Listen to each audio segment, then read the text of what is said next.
Менің мамам Алматыға келгелі 20 күннен асты. Бүгін түскі самолетпен қайтқалы отыр. Мен тәте деймін бұрыннан, өйткені мені әжем баққанда, мен баланың үлкені болғандықтан, мен өзім мамамды тәте деп, мен апамның қызымын деп өскенмін ғой негізінде. Шешем қара шаңырақтың иегері. Қара шаңырақты 100 үй шыққан қара шаңырақ деп айтады. Бүткіл туыс туғандардың бәрі мейлі баласы мектепке аттансын, бала көтере алмай жатқан кісілер болсын. Мен кішкене кезімде әжеме келіп, есіктен кіргізіп, терезеден алып шығып кететін, болмаса менің әжемнің тақымынан өткізіп кететін балаларын сөйтіп ырымдайтұғын. Балаларын мектепке жүретіннің алдында біздің үйден келіп, мынандай бір кішкентай бір жапырақ нан алып кететін. Соны ырымдайды ғой қазақтардың барлығы, шынын айтқан кезде. Өйткені бұл өскен ауыл деп айтатын. Әкем баланың кішісі 8 ағасы, 2 әпекесі және 1 қарындасы бар.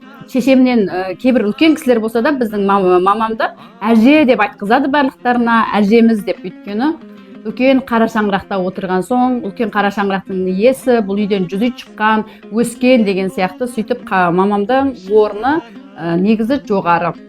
Енді мама келгелі бері қарай мен Алматыға өзім қазақ еліне көшіп келгелде көп жерге бармаған, жерлеріме бірге бардық, бірге араладық. Айлығы бар, ай сайын бұл кісі айлық алады, бірақ айлықты өкіметтен алмайды. Айлықты мен беріп отырамын. 2000 юанда 5000 юан ай сайын бұл кісі айлық алады. Бұдан нені білуге болады деген кезде, адам өнегелі ұрпақ өсірген кезінде соның жемісін кәртейгенде көреді екен. Жас кезімде бейнет бер, кәртейгенде зейнет бер деп. Бұл деген сөз жас кезімде қиналған, шеккен жапаның қиыншылығы білінбейді, бірақ қартайған қазда, қартайған шағында соның бір жемісін көретіндей бақ берсе екен деп тілейді. Сіздерге де сондай өнегелі, опалы ұрпақ бұйырсын. Мамама сәттілік тілеп қойыңыздар. Талай жерді аралаттыңдар. Рахмет, өркендерің өссін. Бұдан да биік-биіктерден көрінулеріңді шын жүректен тілеймін. Жұрттың арасында қазақ елінде біз жүргендерің менің мақтанышым.